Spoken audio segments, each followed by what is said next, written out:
Three can keep a secret if two are dead. Welcome to Radio Loud. And today we have a third. We're joined by JJ Kaiser. Yay. Also joining me today is Stefan Weber. Yeah, first time. Long time listener, first time guest, yeah. Yep. And myself, the ugly duckling. All right. So, JJ, you come highly recommended by Dave Tarantino. He's like, get JJ on here. You need to get JJ on here. That's my guy. Yeah. Shout out, Dave. Right. They're doing well in that. Was it Shepherd Express, that new contest that they're doing? Oh, yeah. Yep. Yeah, it was like John and Armand were both like in the running for like best vocalist, best guitar player, or something like that. Doing it to it, man. Like, I ran into him at Woodmans like a few times now. Really? Yeah. Yeah, you guys just in like the self-checkout line or something, just like, oh. Yeah, sometimes like that. Like one time he came up to me and like was ramming his cart into me, and I was looking at him like, "What is this mother? Oh, Dave!" that actually happened to me. Some fucking like well, I shouldn't say it like that because I say some fucking a lot. It was a fucking guy who looked like a rabbi behind me. He was just like encroached, like I was about to like pick up my stuff, and he's just like bashing his cart into my space. And I look over him and I was like, oh, it's one of the chosen. Like, sorry. But I was just like, this motherfucker, like, can't you just give me a few more seconds to get my shit wrapped up? Come on. It's like people will literally come into the self-checkout while you still have your shit on the weights. Yeah. And it's like that fucks up their process too. And like sometimes just be like, don't start until I get my stuff out. It's just going to fuck it up. I work in IT, is this okay? all at Woodmans? Yeah. I have not been there for some time. I haven't had any problems with the self-checkouts at such a mess. where I go. Anytime I go there, I go like after 9 p.m. So there's like no one in there and no one to do that to me. Yeah, it's just like a couple guys who get off second shift or whatever. Yeah. Oh, you work second shift? Where are you working now? I work at Amazon and at Toppers. Is it like a fulfillment center or something like that? Yeah, the one in Kenosha. Oh, damn. So do you live close to there, or do you commute? I live in Franklin. It's Oh, like really? a 20-minute drive. Not bad. Yeah. I hear Amazon can be, I'm sorry, if you're employed, they're listening. They're listening right now. It doesn't suck. Yeah, No, it doesn't? No, I think the full-time building probably sucks. I work at the building that's behind the really big one on the freeway. There's like a smaller one that's just like a sort center. We just sort shit basically instead of like packaging stuff. And that's where I work. And it's really chill and laid back. That's cool. So Like, I sometimes take, like, with, like, big companies like Quad or something, you hear that it's kind of brutal, but then you also have to consider, like, is this person just kind of complaining a little bit too much? Like, would they just complain about any job that they went to? Amazon is the type of place that'll hire anyone with a pulse. Right. So obviously you're going to get good workers and bad workers and everything in between. Right. So, like, literally, when I got hired, we went to a hiring event at a job center. Like, there was no interview. Like, we walked in, they're like, "You're hired, yay!" Hey. Here's your uniform. I like got dressed up and shit, and I was like, "This is what I got dressed up for? Like, really?" Right. Stupid. Basically, like, the Amazon priest is just there, and he's just like, you're hired. Literally, the first thing the lady said was like, "Well, you all have job offers. You just got to pass the drug test." And I'm like, "All right, sick." Yeah, easy for you, hey? Yeah, right. Oh, man. So, one of the things that David was mentioning to us is just like the venue you're kind of running right now. And that seemed kind of interesting. Like, I've seen you post on Facebook, but do you want to talk about that a little bit? So it's in my house. Yeah. Short answer, it's my house. Right. Yeah, I don't know. Like a few years ago, I was starting this band that was like a melodic hardcore band called Erase Evolve, and I was very adamant about like doing everything for that band myself, because every band I'd been in the past, like I was just kind of like one of the members just kind of sat back and just like went with it, you know. But like for this band, I was more of like the person that was getting everything done. So I was just like, I want to book our own first show, because like I didn't really have any faith in the people that were doing stuff Right. at that point. Okay. So there were no places for me to book a show, really. So our drummer, Ben, was just like, what if you just did it in your basement? And I was just like, well, I can ask my mom and see what she says. And I mean, it took a lot of convincing, but she was chill with it. And then it happened and it was fine. And then this venue called the Borg Ward that was on the south side closed down. Mm-hmm. Yeah, the Cross Art Gallery. Fucking love that place. Had one of my favorite pieces of bathroom graffiti. It was just like a coat of arms with a fork and a spoon, and it said, "Eat to live, live to eat." But yeah, after that place closed down, I took a couple of the shows that were supposed to be there and had them at my house. And then I just kind of made friends with the people that were in the touring bands. Oh, that was kind of nice. You like picked up like where Yeah. something. That's kind of like how opportunity happens. Like something collapses and there's a void, and like people step up. You know, like at work or Right. in this situation, venues. That's basically what happened. I mean, the rest is history. Kind of word spread, and we're going 3 years strong now. So Damn, 3 years. yeah, it's crazy. One of the things I heard that sounded particularly cool to me was you've kind of been like that place where if, you know, like bands are before they hit like the main venues and stuff like that, where like labels are sending them to like buttfuck nowhere Legion halls. Right. And they're like trying to like get them to like go everywhere. And then their next tour, they pretty much like put them on the bigger stages, so Right. all those people travel to them. Like you've been one of those venues where if people get like a cancellation where something can't happen, they can get in touch with you and you can like kind of set that up. Right. Oh, I think another thing that's worked out in my favor a lot is that Milwaukee doesn't have any like mid-level venues that are all ages right now. Like everything that's existed has At least not something strong. right.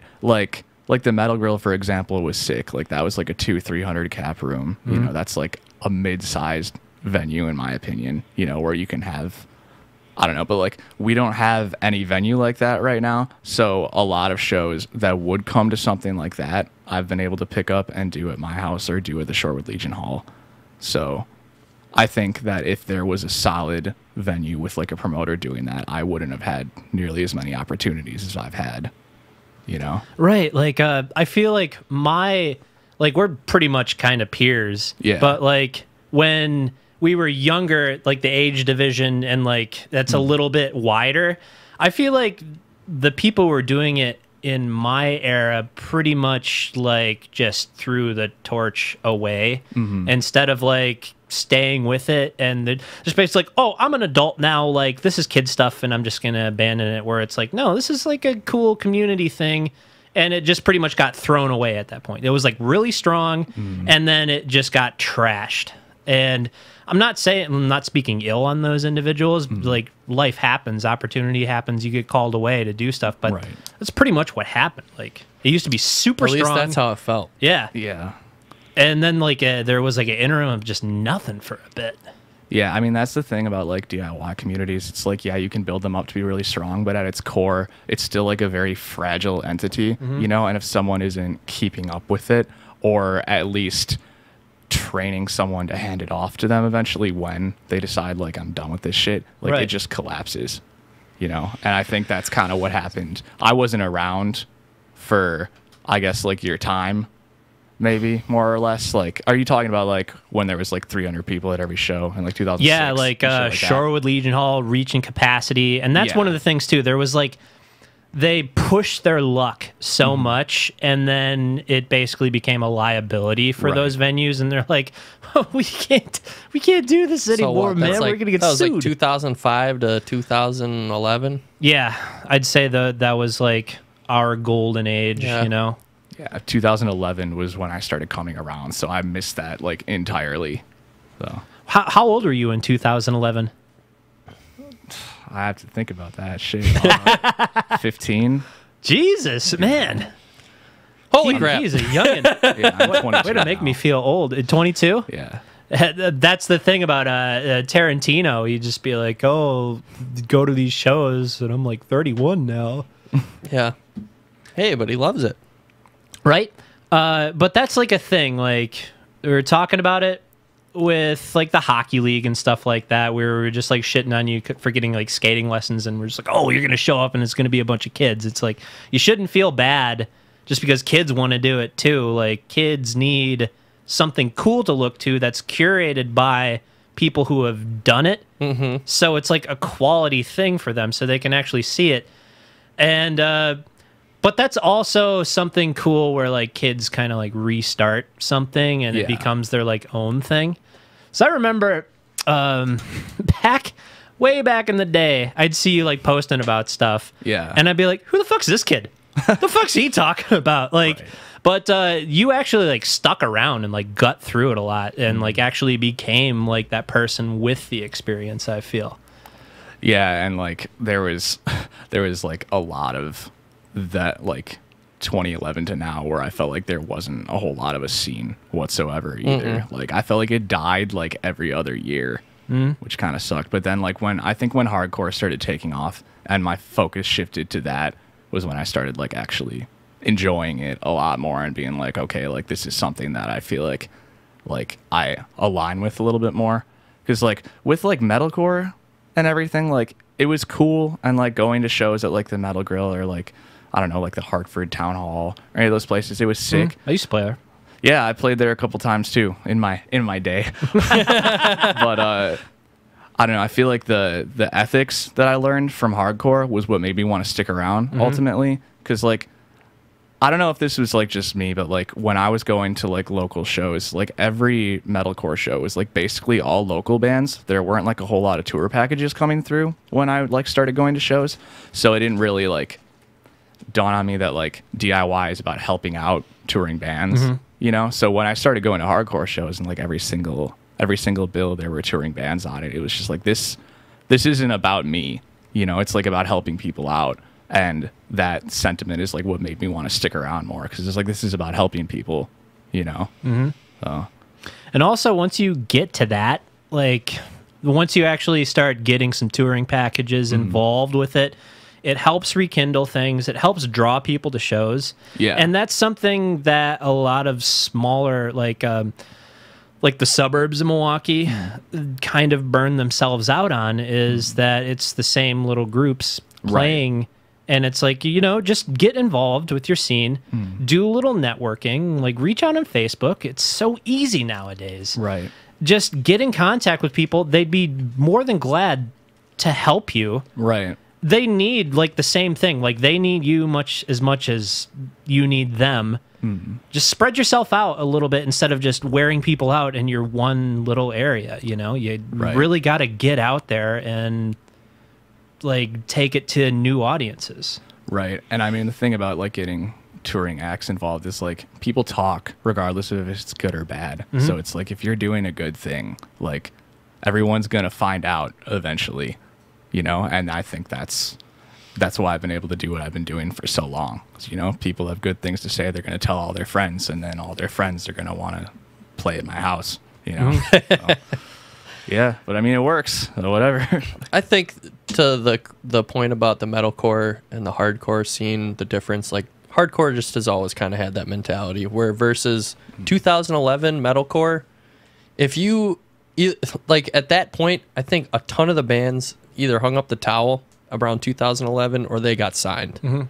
I think there were tons of bands in the Midwest that around that time were just like, I guess that's it. We didn't get on Sumerian or Metal Blade or some of these other labels, and they just kind of hung it up. Getting signed was like the thing back then too. Right. It's weird to me now thinking that like no one gives a shit about that kind of stuff anymore. Yeah. Where it was like back then, like you wanted to, if you got signed in people's eyes, it's like you made it. Right. But in reality, that doesn't really mean anything. Yeah. Like, right. In reality, you're just given a lot of the money that you could have made to an entity. Yeah, and it's like a lot of the smaller labels that were signing those bands, like it was great, but like they weren't really helping the bands out. You know, it was just like if you're signing to a label and you still have to pay for everything yourself, like you might as well just be a DIY band. Like there's no point in having a label behind you. Or if they're just going to like pay for your recording stuff and then on the clause of the loan suck everything out of you. Like that's what a lot of people get sucked into too. Yeah, with like the sunset clause and shit. Do you know what that is? No, not specifically. Where it's like there'll be a clause where it'll be like, so 2 years after our contract ends, we take X amount % of what you make, and then 4 years it goes to like a smaller %, and then 6 years it goes to even smaller % until they stop making money from you. My old band got a contract like that from a label like really, really early on, and I like emailed the dude back and I was like, hey, what the fuck is this? And he was just like, oh, well, it's just like, since we helped you out, you know, like we're gonna take some of your profit for X amount of years. And I was like, that's fucking stupid.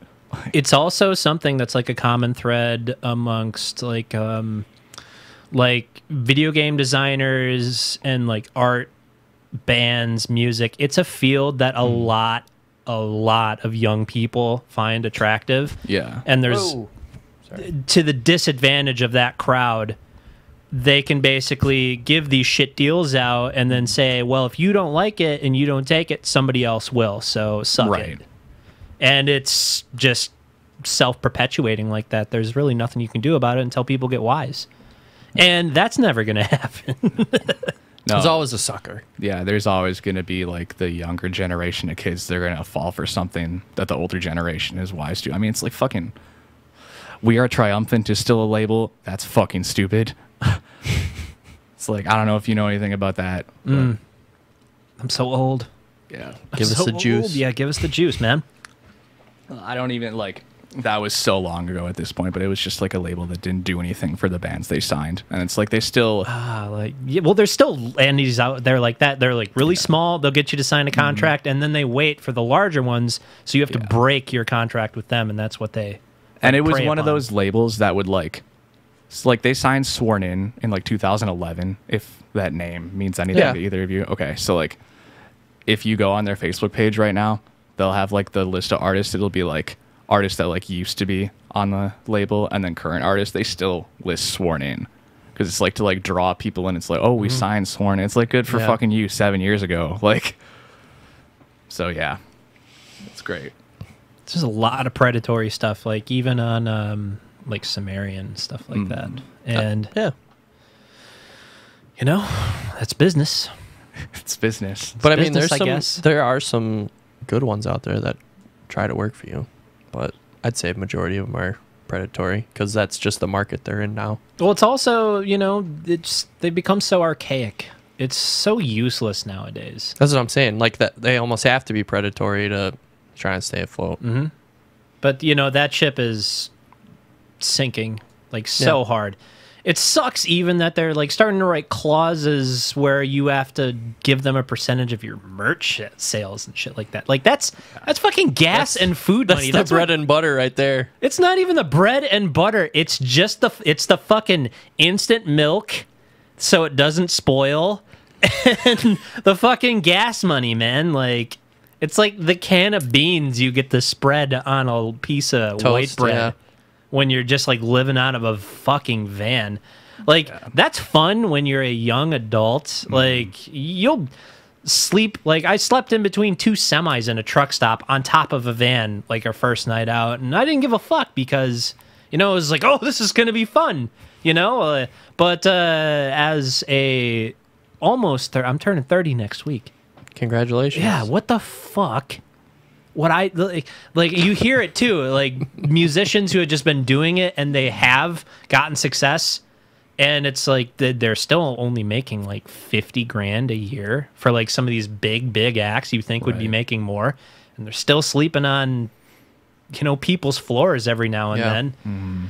And that sucks, man. There's like way more money that they're drawing in, and it's just evaporating into the pockets of a few. Yeah. Sleeping on people's floors. I remember Ghost Inside came to the Miramar. Like, this was when they first started. And I remember at the end of their set was like, yeah, if anyone's got a floor we can crash on, please. Please. We used to pull that every night in the Beholder when we'd go on the road. It's like, hey, could you put us up? Feed us? I was going to bring that up, actually. So I didn't know anything about the band The Beholder, but the one story I have is one of your guitar players or someone in the band used to work in Southridge Mall at Gloria Jeans. I'm not sure who, but I went and got a coffee there once when I was like 16, and I was wearing a Born of Osiris shirt, and the dude was just like, I fucking hate that band, man. And I was just like, all right, dude, can I get like a Frappuccino? But like, I was just like, why do you like, what? And he was just like, yeah, I was in this band called The Beholder, and there was something about, I don't know, he beefed Born of Osiris really hard. Was it and, Jimmy? I don't know. It was like a shorter dude with a ton of tattoos. Blonde? Maybe.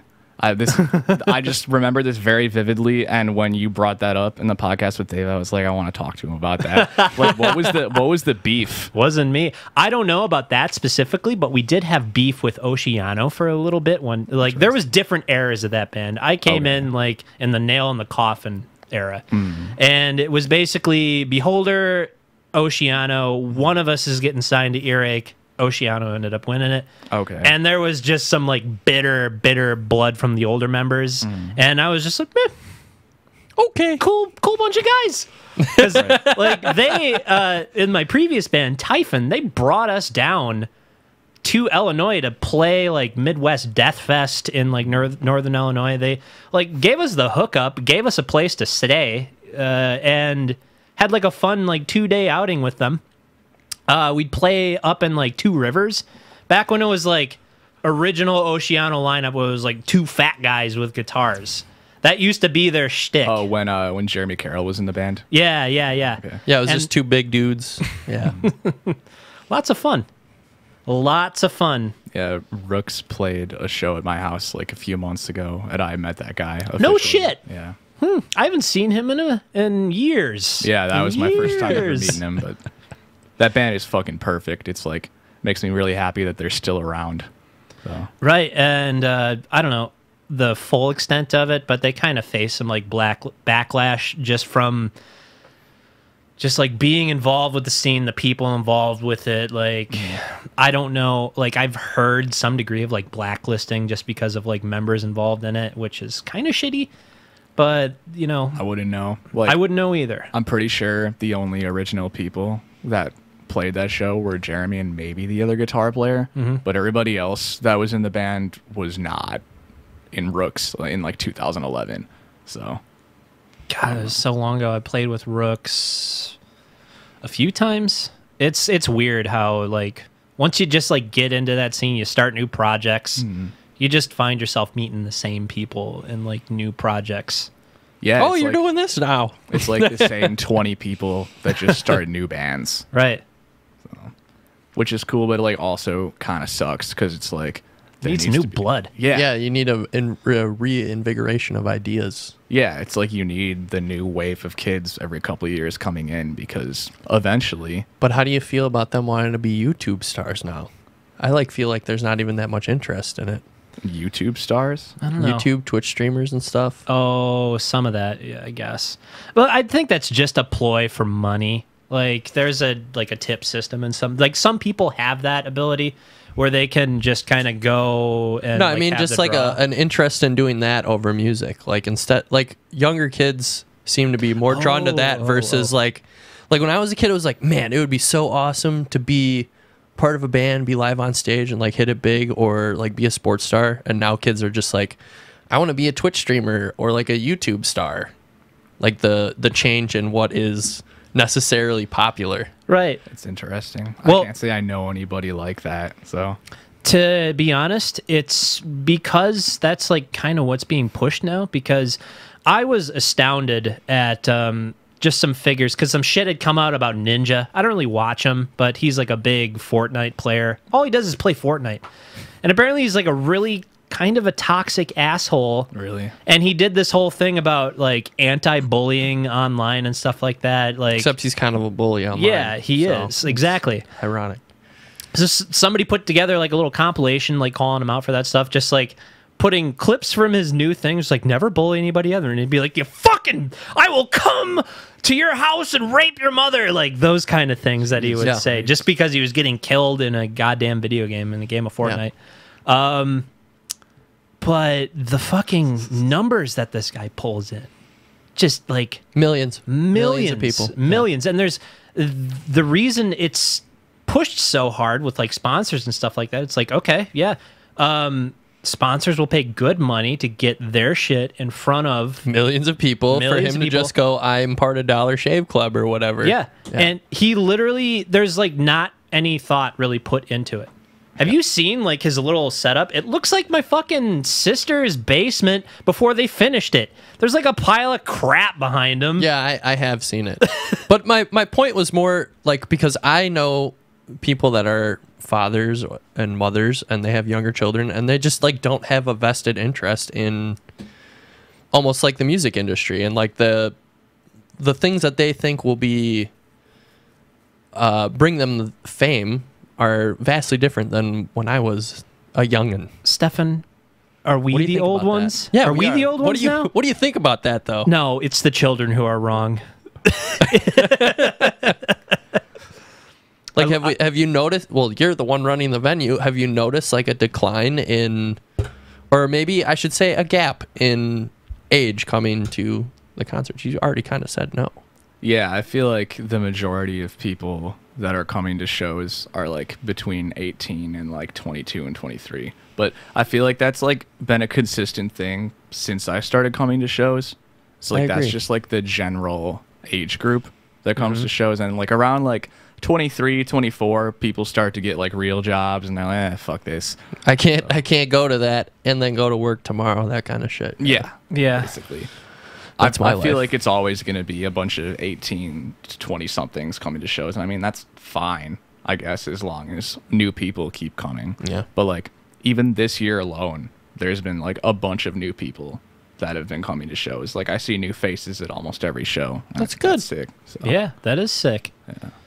I'm as the person running the venue, I almost would, if it was me, if like 18 was the starting point, like I'd think that was good because of the venue, because it's your house. You wouldn't necessarily want to be that guy. Oh, this is the guy where all the teenagers go. Like you'd get, even though there's nothing nefarious going on, you'd get people who would just be like, that would just be a means for people to like kind of sneak in and start like, you know, saying things that weren't necessarily true or something like that. Yeah. Yeah, there's this girl that comes to shows that's been coming to shows for about a year and a half, and when she wanted to start coming to shows, her parents wouldn't let her at first because when they Googled JJ's Bar and Grill, they couldn't find anything. So their first assumption was that it was a crack house, and then we're all just shooting up and doing drugs and shit. And it's like, that's like obviously not what's going on. But Yeah, like, it's like further from the truth, man. Like, yeah, it's you like, you don't even allow drinking there. No. Right? Yeah. no, I don't think I would It's still. JJ's bar, grill and soda pop. Yeah, Yeah. I don't think I would still be around if I allowed drinking. Right. I think that's the majority of the reason why it's still a thing. Honestly, like even as a person who enjoys a drink, if I was running something out of my house in that manner, No drinking. I'd think I'd be perfectly fine with that, because it's like, okay, do I want to shit where I eat? Yeah. That's how you get the tomfoolery that got those other venues closed. Yeah, Like, exactly. The Borgward and Shoreward for a long time was closed because somebody went through a window. Yeah, or you just get somebody who cannot be reasoned with, and Yep. it has to be escalated to either like people like detaining this person, making like an impromptu citizen's arrest. You can't reason with him. You got to take him down like Doug Glatt. Get no options. Yeah, we've never even had any. We've had one fight in the history of having shows there, and I highly attribute that to the fact that nobody's drinking down there. That's good. Yeah, because it's like when you put alcohol in the equation, like people's It's unpredictable. emotions are heightened when there's alcohol involved. So I had seen in my day like no alcohol fueled fights just because people had like little cliques, Drama and and rivalries. beefs, yeah. You know, some tunnel snakes stuff going on. So, Tunnel Snakes and some West Side Story snapping and pretty much just had real nice choreographed dance routines and stuff like that. I would say that's like a positive venue for that to be taken out. Even though there's like innocent bystanders on that, it's like better than gang violence. Because like gangs back in the 50s used to be something completely different from what they are now. You didn't have people like going out and murdering people. It was just like cliques of kids that would beat each other up. With what? pool noodles. No, I'm just kidding. Pool cues. Yeah. 1950s pool noodle. So you've been doing this for a while. Who would you say was the most surprising person you got in there? I mean, Jesus Piece was a big one. They're a hardcore band from Philly that's like been gaining a lot of traction over the past couple of years, and they were doing a routing date to a tour they were doing with Comeback Kid. And I like that band. I saw them a long time ago. Them and some other band, but like about a week and a half before that, I looked up all these bands I liked and like who their booking agents were, and just kind of sent like 25 different emails. I was like, hey, I book shows in Milwaukee. Don't really know if you care, but if you ever want to send anything through, like, it's an option. And just slip into the DMs, man. yeah, and a week later that was in my email, and I was just like, Jesus Piece had never played Milwaukee at that point, and there was fucking 102 paid on a Sunday night. It was fucking crazy, dude. Wow. Yeah. And Sworn In was another big one too, because they were doing their old EP Start End in full, and Barrier was playing their old EP Dark Days, and we pre-sailed 150 for that. And there was probably like 180 people, which is something I never want to happen ever again. But it was a good time. Yeah, it was sick. The only thing that sucked about it was like it was in the middle of the summer, and it was all like, those bodies. dude, it was 95 degrees out that whole week. Ooh. So like the air conditioning in my house like wasn't gonna cut it. You know, like it was like 85 degrees in my house at the end of the show, and it took 2 days to cool back down to like 70. What about the stink? It smelled like shit. I mean, you put 200 people in a room that small, it's not gonna not smell like shit. Yeah. Right? Shirts start coming off. It's a hardcore show. It's getting sweaty. You can fucking walk outside and just see the steam rising off of some bro with no shirt on. Still in the summer heat. Yeah. I was trying to like sleep in my basement underneath an air vent to try to stay cool. It like still wasn't working. Yeah, it was. I mean, it was a sick show. Like, I was happy that it happened, but you know, it's a house. It's not meant to hold that many people. Could just imagine the fucking realtor coming in trying to sell that, and don't mind the smell, it'll come out Eventually. They used to have a hardcore show. So was that your favorite act to get to, or do you have a different one? I would say Jesus Piece was probably like my favorite one that happened. And I mean, like, we had a benefit show in January that we did for the MS Society. There you go. I did it for my mom, and it was the band I was talking about that I like started the venue. Basically, it was our last show too, so there was like an equal amount of people at that show. Like, there was 150, and I think that was probably my favorite show I ever had, just because it was for a good cause. We raised $2,000 for that. That's what's up. Yeah, Right. Righteous. yeah. I like that. So that was really cool. That was probably like my favorite show we've had there. So. Have you given any thought to like opening up like a place, or like, you know, getting a place that's more suited for shows? I mean, I wish I could, but like I don't know how to go about doing shit like that. You know, I don't have like I'm not business savvy like that. I feel like I would need a group of people. Well, I seem like that's like half the battle is getting people to come, you know? Yeah. Like you seem to be kind of like the person who, you know, waits to go to school till they actually know what they want to do, instead of just like opening up a venue and having nothing there, like the bar up the street, you know, close down the comedy club, open a country bar, nobody in it. But that's the thing is, if he was going to open his own establishment, he'd need the financial means. So what he'd probably have to take out a loan. So you'd probably want investors, like he's talking about. Yeah, and then once you start talking investors, you start getting the DIY kind of sucked up, because the private sector expects results, to quote Dan Aykroyd from Ghostbusters. And also, you'll just have more people trying to get pieces of the pie. So Right. Maybe one day you'll find that sweet diamond in the rough, but Maybe. But yeah, I don't know. Like, I have little to no expenses doing this, and I think that's a large part of the reason why it works. You know, because it's like people pay $5 or $10 to get into a show. Like, the money is going to the bands. You know, I don't have expenses that I have to pay off or anything. Like, you don't have a bunch of drunk fools trashing your house either. So clean. I mean, you still have people somewhat trashing your house. They're just not drunk. Yeah. It's like it blows my mind, like how people just can't clean up after themselves. Like there's always like water bottles or anything just like all around my basement. I grew up on a motel, so none of that shit surprises me, man. It's like cleaning up after people. People are gross. When the shit's not there, it is insane what people will do. Yeah. Got some horror stories about that? You got some gnar mess stories? Nothing like too terrible. No dookies on the carpet. Oh my god! One time, Here we go. nothing was shit. But there was one time this girl puked all over a rug. That was. I can relate to that story. I had that once. So like I used to have a rug for when it was like raining outside or whatever. So when people walked in, like they weren't gonna like slip all over the place and everything. And like no one likes being at a hardcore show where it's like everyone's slipping and sliding because the floor is wet. So. That's why I was Shoes there. off at the door, please. Yeah. Right. But this girl came in, couldn't have been more than like 15 or 16, and like she was like obviously just not having a good time from the second she got there. Like she just looked down. I don't like this. I can just see her getting like pushed in between two big dudes, just like elbowed. It was like the first band, pendulum. and she like walked upstairs and she puked on the floor right on top of the stairs, Ugh. and then she puked on the rug a couple times. And then she puked outside on the back patio. Then she passed out. Then they got her the fuck out of there. Oh. But yeah, I like still haven't moved. We moved the rug to like the back of the back patio, and it's still there. Like I refuse to touch it. But that's like the only story like that where someone's like thrown up or like something gross like that.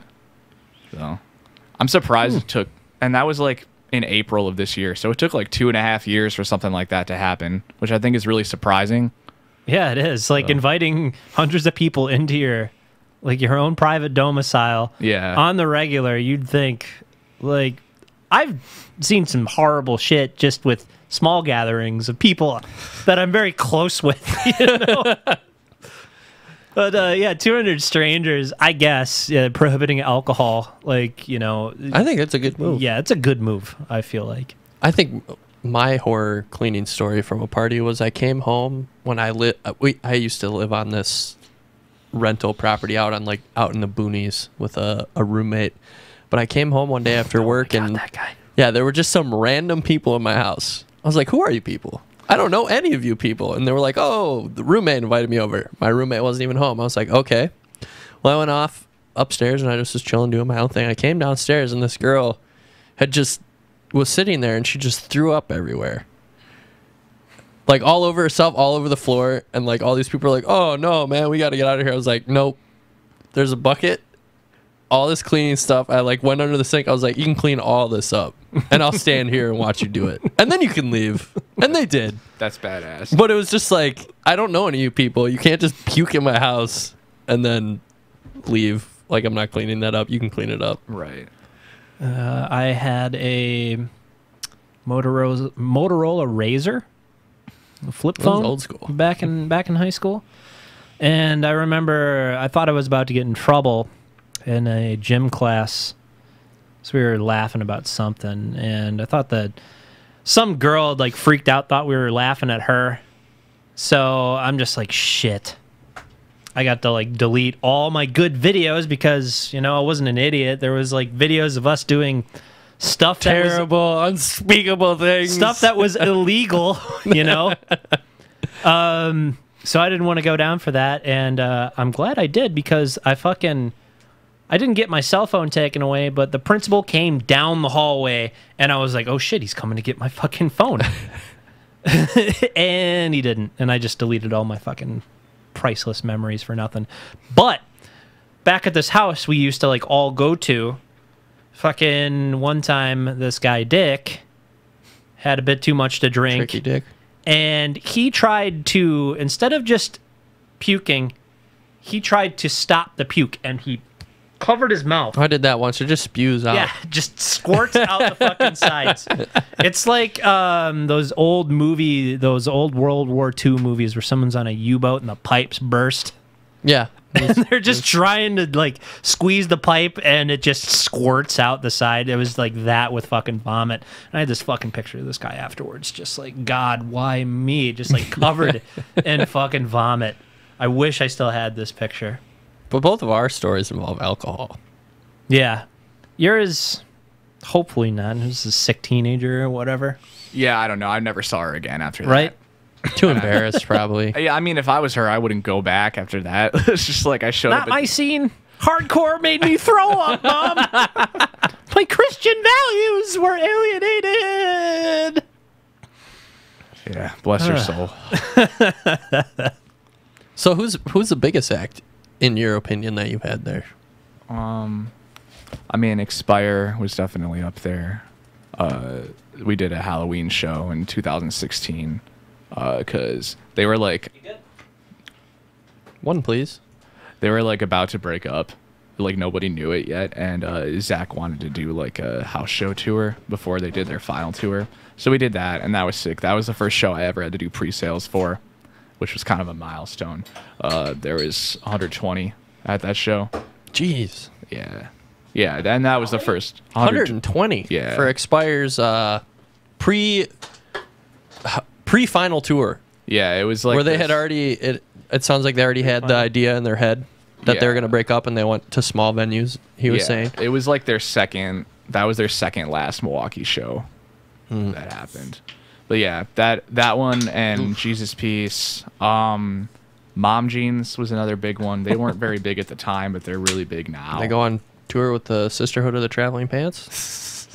No, but they were one of those bands that just like kind of like blew up overnight almost, and now they're like selling out 500-600 cap venues. Like to put in Mom Jeans, I've never even heard of these guys. They're like an emo band. It's definitely like I'm gonna bring up a picture. It's definitely music that's geared towards like high schoolers and stuff like that, but like it's working well for them. Like, look how un-internet savvy I am. I just typed in Mom Jeans and I just got the Sears catalog. Get that out of the way so I can get the... Oh, man. Mom Jeans, the band. Yeah, oh, they're just fucking amazing. Okay, I gotcha. Yeah, they're sick though. Yeah, so they played my house January 2017, and then I saw them January 2018 play at the Set in Madison to like 400 or 500 people. So like just in a year's time, that was like 10 times the amount of people that were there the last time I saw them. So that is crazy. I mean, here's the show. No, I'm just kidding. I was like one of the members of the band that I was just there to like... Not necessarily I would just like show up and play music. Like I was like really into like making sure that we were doing like well. But I was more into like the instrumentation, like recording and stuff like that. right. Somebody else's deal was like, you know, the networking and getting us on shows and stuff like that. This was for Beholder or Typhoon? Both, really. I really was not the one who had any perspective on like the shows we were playing. And we were playing with some like bands. Like, everybody was like, holy fuck, we're playing with these guys. And I was just like, man, never heard of them. Just because I was like so like detached from that. Even though I had been like going to shows for like a while. But I mean, that was back in the day when you just wore a Necrophagus shirt every day, right? I think I only had one. So sick. So sick. I've been getting super into that band lately. Really, lately? Yeah. Oh my god, like that's That used what to I just listened be- to when I was your age, man. Yeah, Where it was just Maybe something about the age. That was just the only thing that was on forever. It was just like Necrophagus, and that's it. Oh, almost. that neoclassical solo shit. I just ate that stuff up, and that was like my primary mode of like musical tonality for I was like everything I was writing in was harmonic minor, harmonic minor, harmonic minor. It's like, oh, the only way to go. That's that Egyptian scale, whatever. It's like, it's fucking harmonic minor, you peon. Yeah. No, that I was definitely super into that too. Like with like the later songs that like Abide by Me was writing that never happened, and like with newer Heresy songs, like I was super into writing harmonic minor shit. So like I don't know, Fucking hell yeah. Fuck yeah. I never really got into death metal until like this year though. And like I wouldn't say I'm shit. like into it at this point, but like I'm like starting to be more open to the idea of it. Well, if you want to get into it, don't talk to this guy. Nope. Because, oh my God, he will fucking put on the soundtrack of a man being flayed alive at the other end of a dungeon of House Black Baratheon. metal, brutal stuff. I used to listen to a lot of technical stuff. I don't really anymore now. It's just awful, terrible noise. I feel like gore guts and shit. I feel like I listen to more like softer music now than I do heavy music anyway. Yeah, me too. I still love like the one-off that like hits me. Something like super heavy comes out and it's like, oh, that just gets me right here. Well, I mean, you'll right here. You I should just be want excited. to. I think Psychroptic has a new album coming out, or it already dropped. Yeah, I fucking love that. Pretty sure that band came on my daily mix the other day. Oh yeah, They're sick. Absolutely incredible. That's tech with some brutal shit in there too. But yeah, I spent like the last month just listening to Suffocation. You know, stuff that mom and dad don't want to listen to. Yeah, fucking Gwen tried to get me into Suffocation. I was just like, eh. Did he show you the first album cover they have where it's their guitarist and drummer with their Jerry curls and the high-waisted pants and the high Reeboks? Just like some like hood Photoshop? No, it's just like a couple guys and they sort of look like oh man, what's the dude's name? I'm blanking, but they just have like Jerry curls and stuff, and it's just like these guys don't look like they'd be singing this. Nope. Oh my God, dude! Well, you look that up. Have you guys heard Ice-T's Body Count? Their cover of "Raining Blood." Kind of. I know that he's into metal. I've heard Body Count before, but never that. I was like surprised. Like somebody from like India had posted this stuff, and it's like from 2017. That's how behind I am. But I like checked it out, and I actually like listened to it, and I was like, wow, this is actually like really faithful to the original. I would not expect Ice-T to like, he has like the good cadence and like the talking.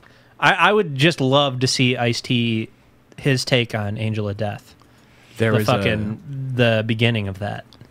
Like a couple months ago, there was this band from Connecticut called Boundaries that I booked, and they opened with a Raining Blood cover, and everybody lost their shit. It was so sick to see. Right? It's like, hey, a guy's played Vice City. Remember this song? Yeah, I hadn't seen a band cover Slayer at that point yet, live at least, so it was really cool to see a band do that, and people like get stoked on it. So. Right, if it's like a song that everybody knows and you just do like a little rendition of it, like people get hyped, dude. You know what people got hyped for? When I went and saw them last year. What was that? I saw Slayer, remember? Oh, all that shit. I did give you all that shit because you went with a bunch of... That was this year. I went with my dads, yeah. That was this year. Went with some dads. Wasn't that like one of their last tours? Supposedly. I think they're going on another... Or for the U.S., supposedly, but... Okay. I think they'll just pull an Ozzy and do a... Right, he's going to be out This again. is my last tour! I'm thinking about... last tour. The Burial Suffocation, that happened. What happened? Scroll down. That. Was that a tour? What? Where? Nile after the Burial Suffocation. Am I missing something? This right here? Dude, up no. above it.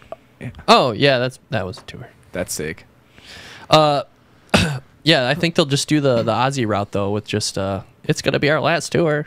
It's going to be our last tour. I remember when After the Burial was nothing but a little circuit band, man. I just saw them like a few days ago. They played their rave for their like Rare Forum 10-year anniversary. Show was sick, but I fucking hate going to the rave. Right. So much. Yeah, I'm such not a a fan of racket. the rave, too.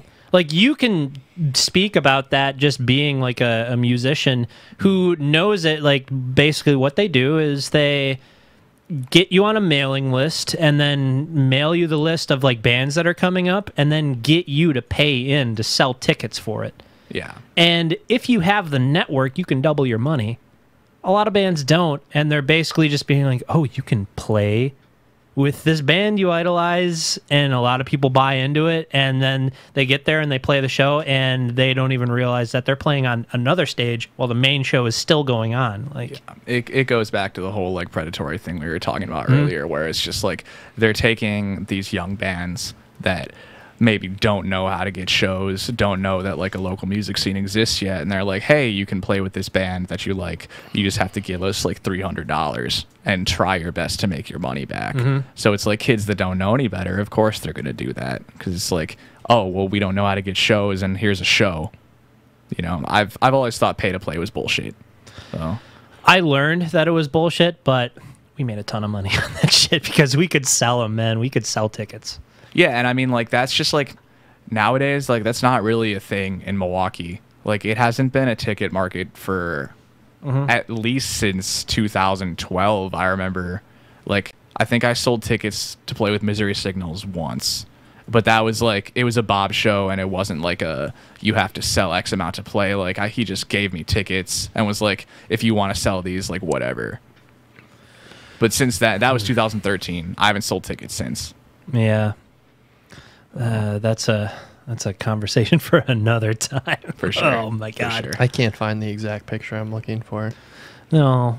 That's whatever. Speaking of pictures, do we want to do some pictures? We're about a little under an hour in, so. Hope you're ready. Saw a whole lot of 2009, 2010 in that. Jesus Christ. The thing is, like, I went through like your tag photos. Yeah. That's usually what I try to go to first because that's stuff that you you don't necessarily like think of your body as a body of pictures. Yeah. So let's see here. What Got the Mad fuck Hatter here. You That look, was you look like that grade. kid from Stranger Things, man. That was 8th grade graduation. We were at Furch's in Franklin. The girl to my left was my first ever girlfriend. She sucks. She broke my heart. She sucks. Fuck you. No, we're chill now. It was really funny though, because like, so the whole story was we dated my freshman year, and we broke up because I had just joined this band called A Study in Scarlet, and that was like the first local band I'd ever been in. And we broke up, and later on I found out that she cheated on me with their band's fucking merch guy. And I was just You're like, you. yeah, and I was just like, God damn it.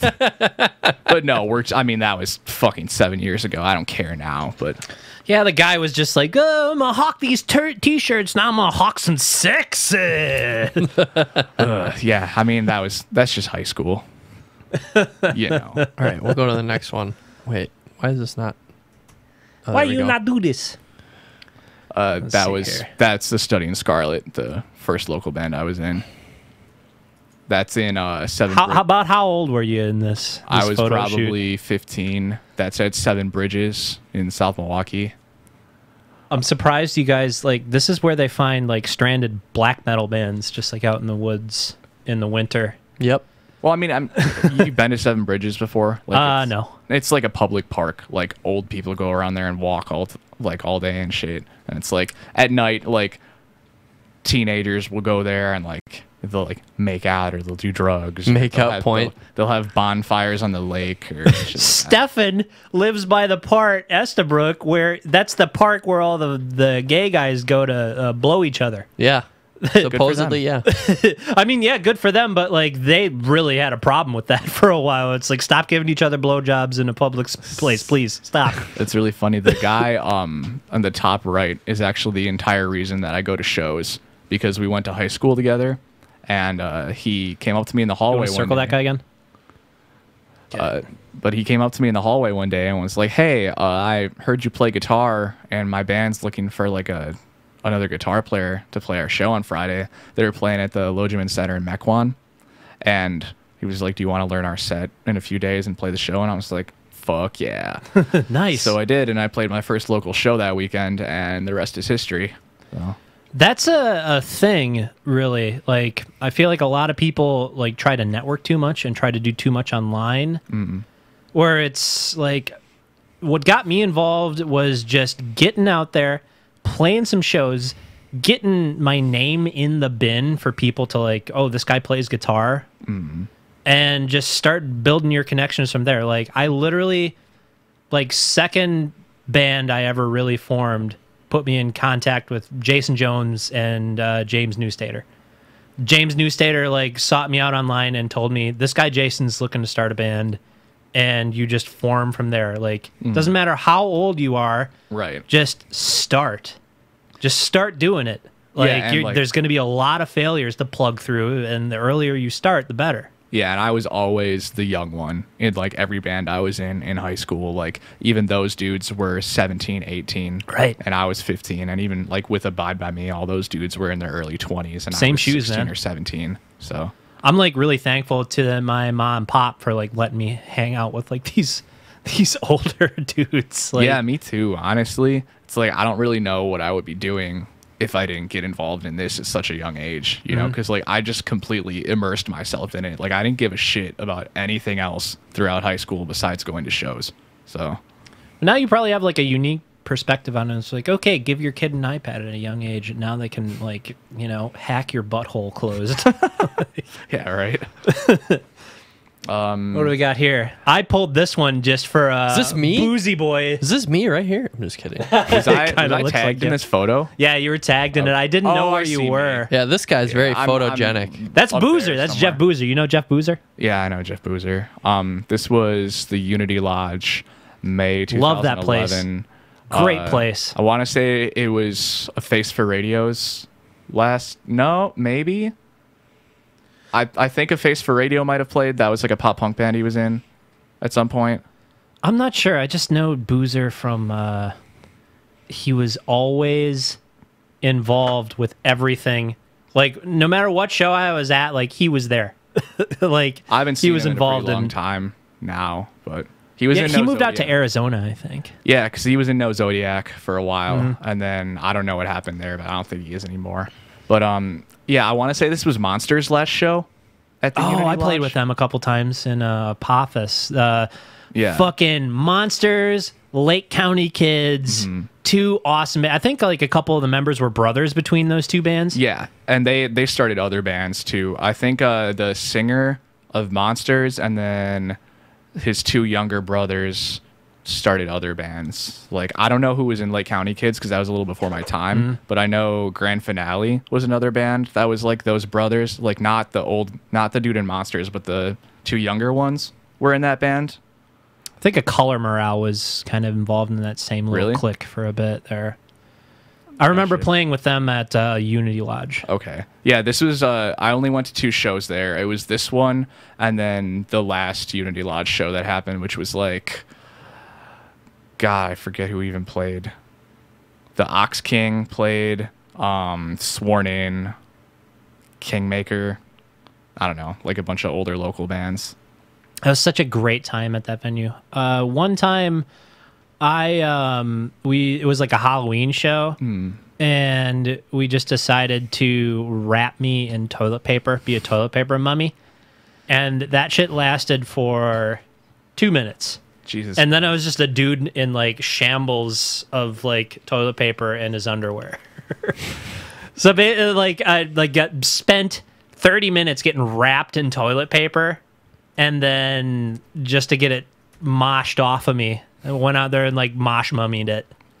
Yeah, Great definitely- venue, though. I love got that my place. ass beat there, man. Yeah. Yeah, like the first show I ever went to there, during Kingmaker, I got fucking knocked out with their first song. Gnarly, dude. I woke up. It was like some like cartoon. Like I woke up on the ground, actually saw stars and shit. I was like, where the fuck am I? Like, it was crazy. I remember at a rave show. I think it was a Summer Slaughter tour. Okay. We'll skip the last name, but Sammy, fucking, I remember like the breakdown was coming up. He throws up the timeout sign, and then like starts throwing down, and somebody just fucking like catches him right on the jaw, just down. Oh, Sammy. He was like, timeout. Gah! It was like he was calling it like Babe Ruth, go up to the fucking thing. He's like, I'm about to get knocked out. Bam! This is the Sherman Pert Coffee Shop, which was a venue that had local shows from like 2012 to 2014, maybe. Let's see. I'm assuming that's Amberson Hall, old local band. The dude I'm fucking hard styling with is a guy named Josh Conley. He used to play in a band called the Dialog Incident, which was like more of like I guess like a genty, for lack of better term, band. God. Man, like all the local stuff with that, just so bad. So bad. His band was really good though. That's good. This place was sick. It was in kind of a shitty area of town. Like it was like in Sherman Park, basically. So like if you got off the freeway at Fond du Lac Avenue and just went northwest a few miles, you were there. So definitely an interesting place to have shows. But it was sick because they were always free. So they would always draw super large crowds because of that. And it was a super small area too. Like one of the last shows that happened there, it was in 2015. Heresy played when I was in the band. This band called Wicked World played, and a band called Audacity. I think one other band played, and it was just so violent that the owner afterwards was just like, "No more! Like I'm fucking sick. I'm throwing the towel in." Someone broke a table, and the dude was just like, "All right, like fuck this." Like, Come on, guys. I can't blame him, but like it was just complete chaos that entire show. Hey, man, that was the thing that brought Milwaukee's glory days to an end. Yep. And it has happened before, and so it shall happen again. Right. You know? Yeah. People will forget. I don't know what we got here. Headbanding. Dude, I don't even... Is that... You know what I thought about doing, dude? I thought about putting together just like a series of photos of you just fucking Claptoning it, because there's a few of them. That's his move. That's your move, Dude, Just, especially like when I was a lot younger, I just used to lean back and just like even in the. Do you have one in here? I'm assuming. Is this it right here? Oh No, that's not. No, that's not him. That's a band called Beyond the Ocean Floor. That was from like central Wisconsin. Where is this? It he doesn't even know. it looks like the Miramar. No, though, because this isn't part of the Miramar. That could be. I thought it was like maybe like a high school Skip it. auditorium or something. That's like me with that. Adam Warren in like 2011 or some shit. Oh yeah, I was gonna bring that up to link you to our last guest. Big scary man, teddy bear in real life. He's such like a soft-spoken individual. Yeah, I don't even remember what show this was. It was at the rave for sure, but I couldn't tell you what. I'm fucking. You can tell it's old because I'm wearing a No Care Ever shirt. Where did those come from, even, man? But for those who can't see this, it's JJ with the singer from Jason's band, Oceano. Brociano. That's probably in his era too. Like, let me see. That's Oceano That had shirts to right have in the been background. So. 2011. Yeah, I was trying to like see like what shirts there were so I could maybe identify the era. Yeah, I couldn't tell you, man. That's so long ago. Sorry. That was at the Borg Ward. This is a really nice picture. Yeah, dude, that was such a sick show. This was with Abide by Me, and this was the first ever 4-band show I've ever played, and it made me fall in love with 4-band shows because the show started at like 6 and ended before 9 o'clock. Oh, you're like playing fests before that? Were you part of a victim of that? Like there were a lot of shows that were like 6-7 bands or more, and like with metalcore Terrible. bands they were all playing 25-30 minute sets, Dude, you know. no, like I that know. is that is such a terrible format. Let's eat up all the profit, spread it too thin, and people will just have to stand there and get exhausted. I always just thought, like, why not just kill the fest idea? You're not Robot Mosh Fest. Everybody was trying to be that next like Midwest festival, and it's like, no, you're all, this market is oversaturated and you're wearing people out just like pulling this every show. Yeah, and I mean, as hardcore has taken over a little bit more than metalcore over the years, people's attention spans have gotten shorter because they're getting used to bands playing for 10-15 minutes, you know. And it's like nobody in Milwaukee shows up to shows before 7 o'clock now, and they want the shows to end at 9 o'clock. So it's like, Speaking of attention span, let your grandpappy over here tell you about his days in the grindcore. I don't have actually. oh, okay. No, But yeah, no, it's like I'm just so used to like 4 or 5 band shows that run in 2 hours flat, you know. So it's like, to think that I was playing all these shows that were like 7 or 8 bands that started at like 4 p.m. and ended at like 11. It like hurts my head to think about, honestly, because it's like, how could you be at a show for that long? right? You know? Yeah. one of the things Sammy had done for me, a good thing he had done for me in the past was we were in a band and we were playing pretty much last. We were supposed to headline, but like that doesn't mean shit when it's like local and nobody's heard of it. Yeah, everything gets mixed up. You're pretty much getting shafted, and we had been delegated to like our set had been bashed down to 10 minutes. Oh shit! And the owners of the place were like, "You're finishing at this time, and that's it." So Sammy was like, "You're paying these guys extra money for basically running your show like a shit show, and having them show up to not even play, basically." Right. Yeah, and it's like you always have to account for shit running behind. You know, and it's like yeah, I'll write up a schedule for every show I do, but it's like there's no guarantee that it's actually gonna start and end when it's supposed to. That was always my shit, though. Like, I would express to my bandmates, it's like, get in there, set your shit up like a fucking NASCAR pit crew, and fucking play. People will appreciate it. Right. Like, they don't want to hear you fucking talk. You just shut up and play, get your shit, and then fucking go. Like, or bands that'll set their shit up and then just like fuck around for 10 minutes before they play. Like, I think that shit's so annoying. It's just like, just play. Like, if you're ready to That's play. what you're not everyone's Guns N' here for. Roses. Yeah, right. That's what everyone's here for. This was the talent show at my high school, maybe 2012 Did or you win? 2013. No. Look at them curls. Yeah, it was really funny. I didn't know, but apparently this was on the front page of the Franklin paper like a couple days later, and I only found out about it because someone sent me like a picture of it. Like no one you're in thought the paper. no one thought to tell me or ask if they could use the picture. Right. They just did it. But yeah, I don't know. It was sick. That was He's a minor. The JJJs. Yeah, that I think that was Is like this a joke? Is this a Halloween costume? no. I worked at Jimmy John's for 3 years. This was my first day there, actually. I only know that because I didn't have any hair ties my first day. I didn't think I would need one, and they were like, "Hey, your hair's kind of long. You should probably put that up." And I was like, "Oh, okay."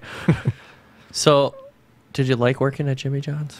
Fuck no, dude. That's what I was gonna like question you about. Like, I was just because it's like a divide. Some people like it. Yeah, I've Some actually. people don't. I actually knew you. We've all known some people that have worked at Jimmy John's. I actually went to one of their like Jimmy John's Halloween parties. They all like were roommates on the east side for a while. Well, Yeah, when you're in legit. like a touring band or something like that, like a job like that is ideal because like they'll let you off whenever, you know. But they're an extremely cheap company, and they expect way too much out of you for how little they want to pay Yep. you, and that's why I quit. Because after 3 years, I was making $9 an hour, and that's fucking stupid. Yep. So Fucking That's a hard pass. Jimmy John's is like one of those things where like some people will just be like kind of grossed out by the mechanics of making the sandwiches. oh my god, And slicing some of the meats are so gross, dude. Like the beef and the turkey in particular, it's just like if you like opened up the packaging, there's just all this slime that the meat's engrossed in. It's just immediately, it's just like this is stupid. I hate this.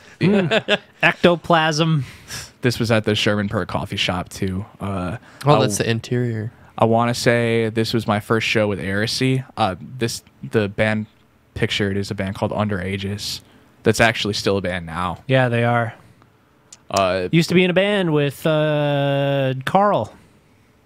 No shit, yeah, dude. They've gone through so many singers. It's kind of hard to keep track of who's in at this point because like he was in the band, and before that it was Nick Denny, and before that it was, God, I don't even remember.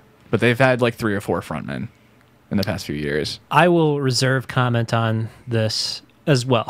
For sure. But yeah, I want to pleads say the that was fifth. one of their first shows, if not their first show. Yeah, that was a cool show. Definitely. It looks like it. I was like wondering if this was a place in like a Champaign Urbana. There was like a really cool venue down there. It kind of looks similar, but No, this is the not it. interior of the Sherman Perk, Nope, that's apparently. Milwaukee, all right. That's a big old place, man. It would look a lot smaller if you were there. Do you mourn the loss of the Sherman Perk? I like that place a lot, and like it was also really sick because like where all those people are standing in the back, there was like a railing that kind of separated people from like the standing area, and everyone used to think it was like hilarious to just like jump up on the railing and hit people, and I miss having that. This is a wall of you. Yeah, that's a hallway in my house. I'm an only child, and I think this is how you know I was. So an do only you? child. Okay. Do you leave these up when the people come through? Yeah, Okay. people really love to just stop and look at it. That's great though. That one is of the fucking attractions amazing, of the though. venue. Zoom in so we can see it a little better.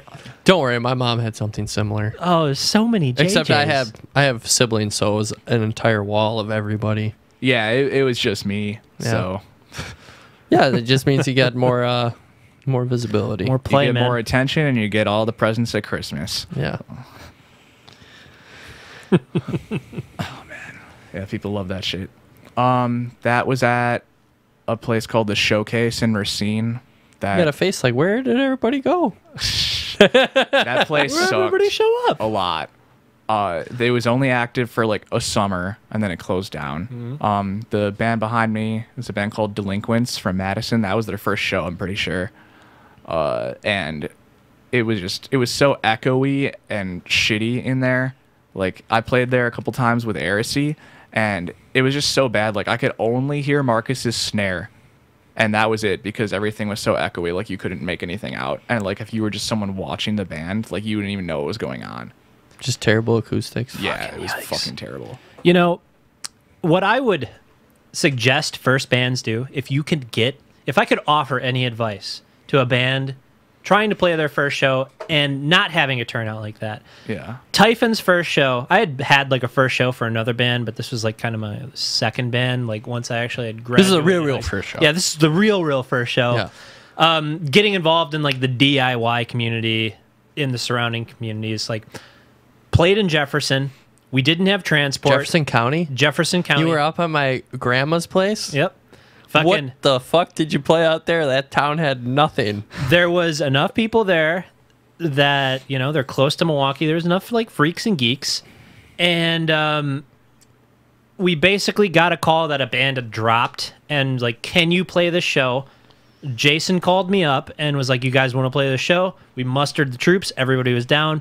We drove out there and like, we didn't even have transport for our gear. So I rented a U-Haul and totally ate it for like the cost. But fucking had a show that was like already kind of going on and had a draw, and we were just there, and we just like got our name out to like way more people. But we literally played, our stage was a fucking loading dock. Good stage, you know, if you think about it. It was Yeah, like a loading dock with like, Sound goes right out from the dock into the... and there's like a garage door behind it, so it was Yeah. like completely enclosed, and then there was like the dock, so you had like a little impromptu stage. Yeah. It's fucking awesome. Had a fucking great time. But, you know, it might be the nostalgia goggles, too. You seeing Rosie? But I didn't feel, like, defeated that nobody had showed up for this show. I've, like, left it feeling good. So, like, if for starting bands, like, if you can rise to fill a void, you know? Just, like, get out there, get some contacts, and then, like, don't try and do something, like, square one. Your first thing, like try and like fill a position or something like that.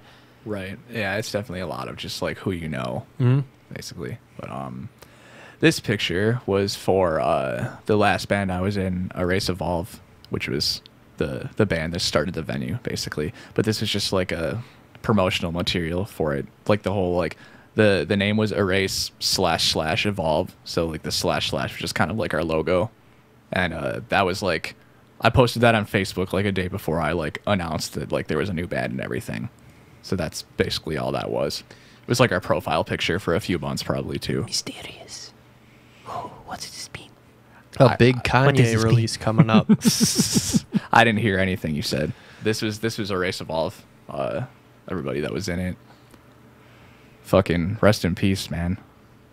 Have fun in this band? You like this band? Yeah, because this was the first band where I was like the guy that was doing everything, and like it was more of like I guess my project instead of just like being in someone else's project. Weekend just kinda nachos. chilling. Yeah, This guy's got a weekend nachos sweater. Sorry. Ben loves power violence. This was in Minneapolis. This is our first time playing there. We played at like this house was honestly fucking sick. It was like a 5 or 6 story like mansion that we played in. There was like probably 3 people there or something. I remember that because we got paid. Yes, we have a hardcore band playing this weekend. And We got paid $3 for that show, and I think I bought a McChicken with that money. Youch. you were just like, I did all the legwork for this, so I'm taking this money. Yeah. It ain't even worth I nothing. can see the enthused faces here. $3. No, I mean you can't take promos as like a metalcore band and like look happy. Yeah, you can't smile. No. Dude, all you need... Jason Jones was trying to tell us he was going to try to turn the page on that in his last leg. Not in the Bring promos. the smiles. Yeah, bring Not the in the smiles promos, in. dude. His whole thing at the end of it was like he had seen like a lot of the stuff where he'd just be like, okay, you'd see everybody like, you know, and then hit the first chord. Yeah, time to crowd kill. Just grrr. Yeah. So we had this picture of him. He literally looked like Jesus playing a bass, just with his big shit-eating grin on his face. And we're like, what's going on here? And he's like, oh, I was just trying to rock the positivity because a lot of negativity in that scene. I think this might be the last promo picture we ever took as a band. And this was like pretty early into our time being a band too. It's a good photo. Hell yeah. I like the color palette. Hell yeah. So, Yeah, fuck Nazis. So this is downstairs, like in the venue, quote unquote. That's with my friend Brandon Santos, who he plays in a straight edge band called Forced Impact, and he used to play in a hardcore band called Backbone. Looks like that this was February of this year. The touring bands were Downswing from New York and Kaonashi from Pennsylvania. I never really booked metalcore shows. Like this was like I was kind of taking a risk, like booking like a metalcore package, but it actually ended up working out really well. There was probably like 50 or 60 kids there, so it was cool.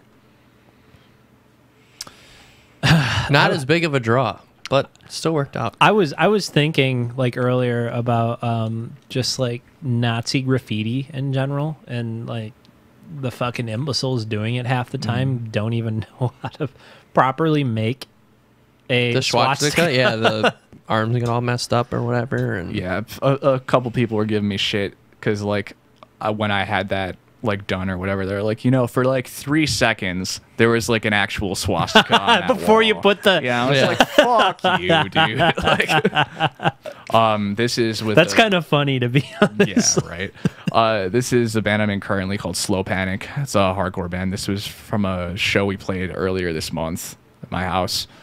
We ended up hopping on like at the very last second. So I booked 2 locals for this show, and both of them dropped like a week before the show. So we kind of had to scramble. And it's just like, fuck it, I guess I'll take it. yeah, I mean, we were all gonna be there anyway. Mitch's other band, Low End, was playing, and Tom and I, Tom's the guy playing bass. We booked the show together, and Michael was already planning on going. So we're just like, do you just want to play this show?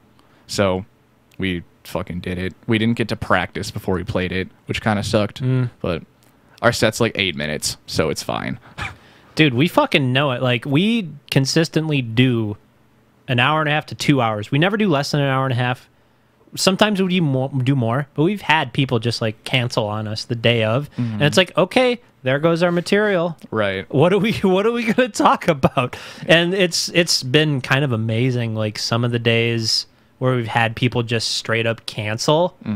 Like the shit we've actually managed to like talk about and make it interesting. Totally. Some people quit 5 minutes before we're supposed to go on. Goddamn. Jesus Christ. I try not to bring that up because, you know. I'd ask you not to, but yeah, that was frustrating. Well, yeah, that's what the area where the band plays looks like, more or less. I love it. Right. I think that's the last one. Yeah, that's the last one. Oh shit. Good segment. Hell yeah. I really like going through like pictures with people, you know. Bring back all the nostalgia. Yeah, you're bringing back a bunch of haunting memories from my youth. Oh, I can hear the screams already. I used to be a chud in high school. Hey man, it wasn't good for me either. Maybe one day we should pull up, you know, some of us to turn the guns on ourselves, have somebody else question us. Because I definitely have some like shitty early band photos from like high school where I'm like with I'm just like have like very shitty long hair and You had long hair? posing in front of a fucking gravestone. I don't remember you having long Front of hair a ever. gravestone. That must have been a very young Doug. Yes. That must have been middle school. I don't remember you having long No, hair in high school at all. this was high school, and it was it was like after my like scrub lord Jinko jeans phase. I only remember you having a necrophagus shirt all the time and short hair. So we I was want like, every time I saw you, I was like, that guy likes necrophages. Yeah, I've been basically wearing the same shit since I was in high school. Just tight jeans, band shirt, and then that's about it. said, "Do you want to call up the news?" Oh, the news? Yeah, sure. I'm sorry, I can't read lips. Yeah, we got some He can't news. read text either. Where are we gonna go? No, yeah, I'm not big on reading. I'm just kind of Let's do the 4-year-old this is in local. the car thing. Get local with it. The headline: 4-year-old girl spends 8 hours inside minivan impounded by Milwaukee police. So the basic outline of the article that I gathered was: mother arrested for drunk driving. Which, in the first place, that's fucked up thing number one. Yeah. Is that like both parties in this Are pulled- very much at fault. Yeah. So the mother gets pulled over. She ends up getting arrested. She has a baby in the car, a 10-month-old child. which they remove. Which they get rid of. But the 4-year-old is still in the van, and then they end up impounding it. So that means they didn't search it. And at the same time, They that means that claimed it. child was what? Just sitting there? Just not a word? I have no idea, but apparently the impound lot I had seen from somebody talking just from the story getting passed around that they do not have the right to go inside of the car. No, they do not. After it's initially searched, because I had my car searched once. After it's initially searched and impounded, there's nothing else that happens to it. There's just one search, and then it gets impounded. And that's it. They missed the fucking 4-year-old. Jesus. Yeah. It's like a hard thing to miss. Right? I imagine like the kid was just sitting there completely silent or something. Good behaved 4-year-old, man. Yeah, like probably didn't know what usually was they're a going little on. squirrely. And then, you know, the dread starts setting in. The dread sets in. Your like, stomach drops and you realize, I'm in a car. I've been in a car for a while. like, I don't think this is the way things are supposed to go. I wonder, that must have just been an awful 8 hours of just impending dread slowly building over all that time. Until, Not even dread, like boredom. Like, could you sit in a space for like 5 minutes as a 4-year-old? Well, how long does it take before the 4-year-old's just like, I'm going to die in here? I'm going to Yeah, die how in long this did it car. take for them to be like, something's not right here? I don't know if I fully had like a good concept of death at 4 years old, to be honest. To be completely honest with you.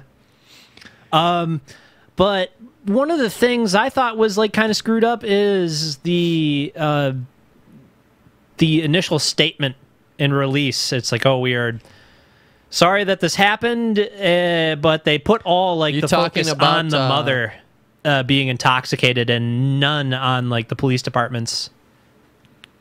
Like, of course they're You're making talking the about statement. the police department's Yeah. statement?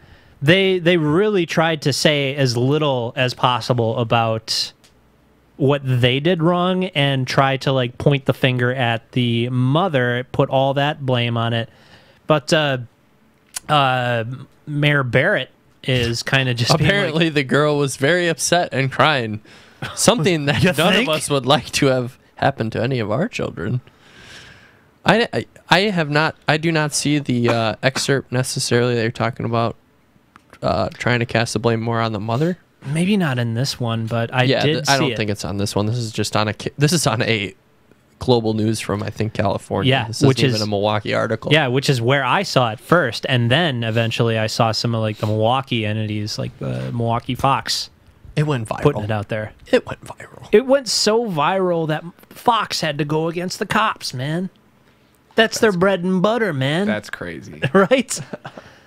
It's like, who are we going to make more money off of? This story going viral and us getting the clicks and the advertisement, or our core user base? I tell you, man, I like watching actual news for the past chunk of time has just been so hard. Everything just is being spun so quickly. It's enough to make your head spin. It's ridiculous. I understand like why they're doing it too, but it's still like it's not appropriate, and we need to move away from this paradigm. They're fucking trying to compete with online entities.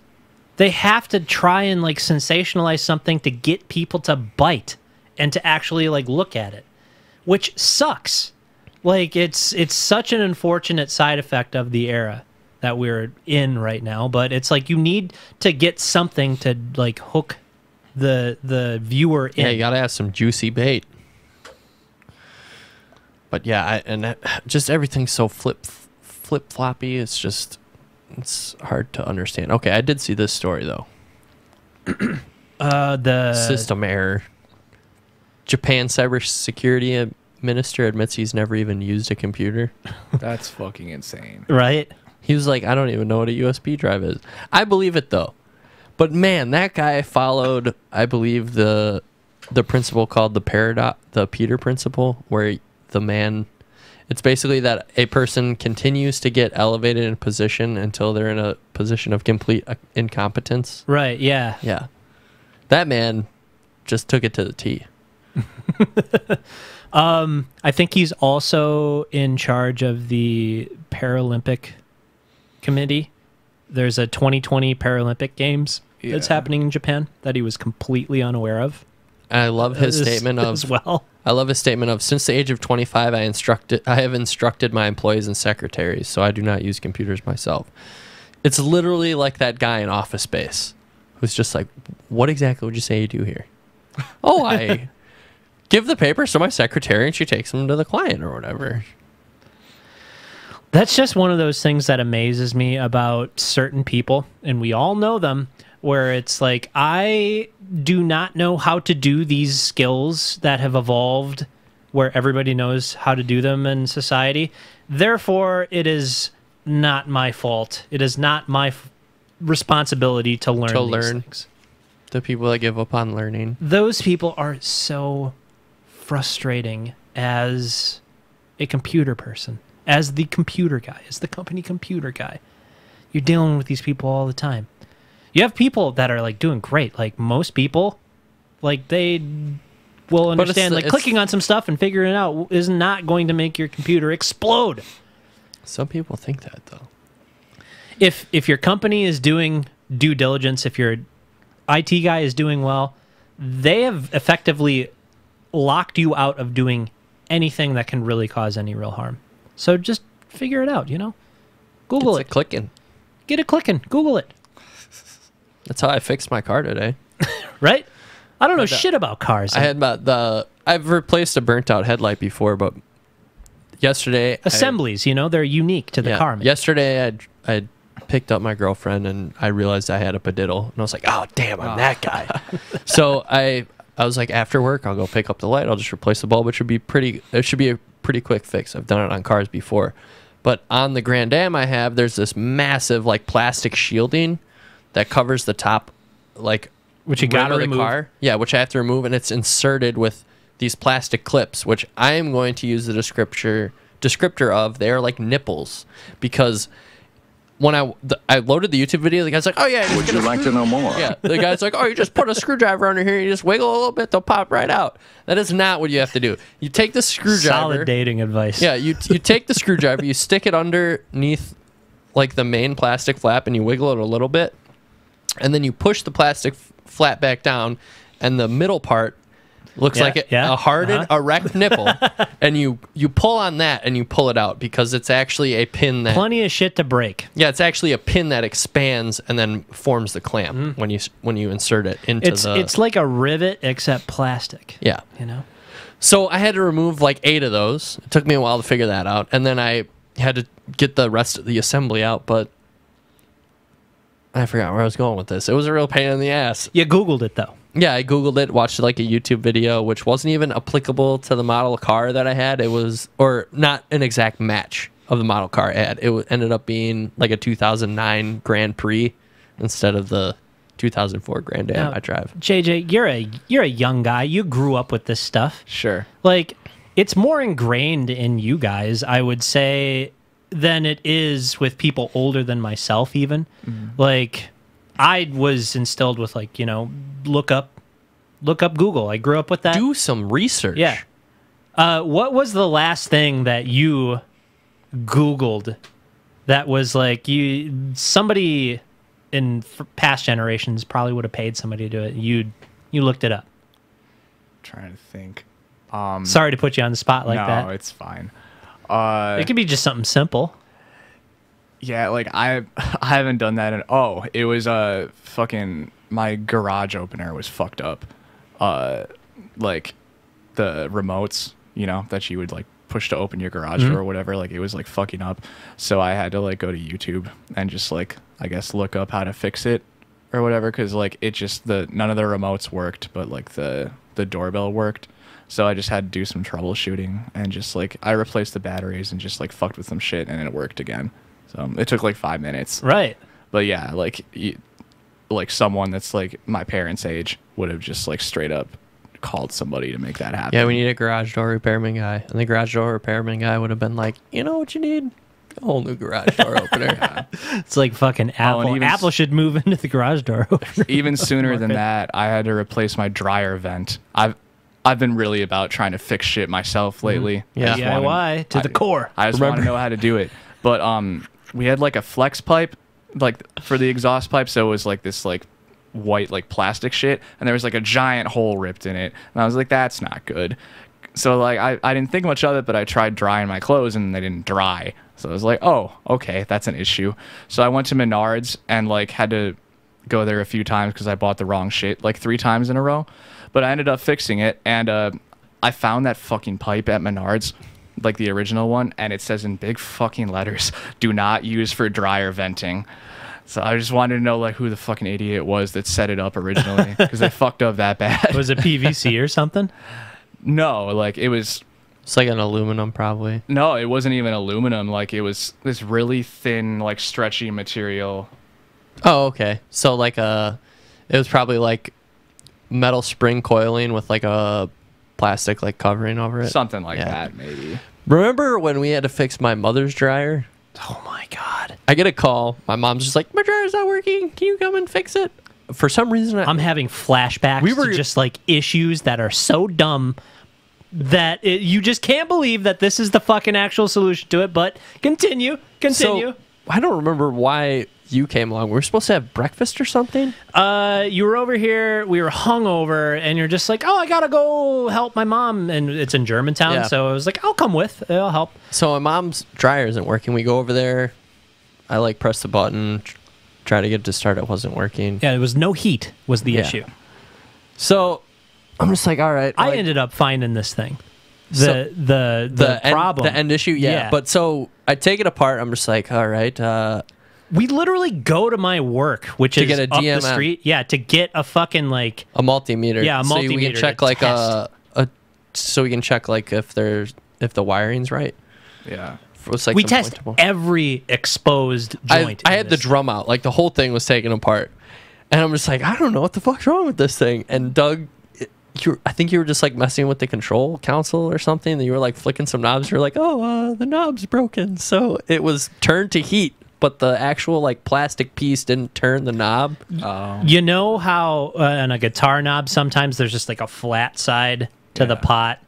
The plastic had just broken off of that, so Okay. when you spun it, it didn't turn the fucking. That happened with my toilet with the flush handle a couple times.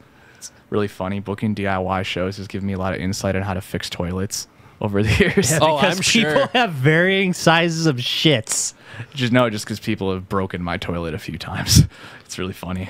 Same here. This guy knows Yep. all about that. Just with like the people we've had just on this podcast, my toilet joint's kind of shitty, and they just like literally fucking just wrap the thing around until like it would just get stuck open, and then it would just leak into my Run neighbor's house. constantly, yeah.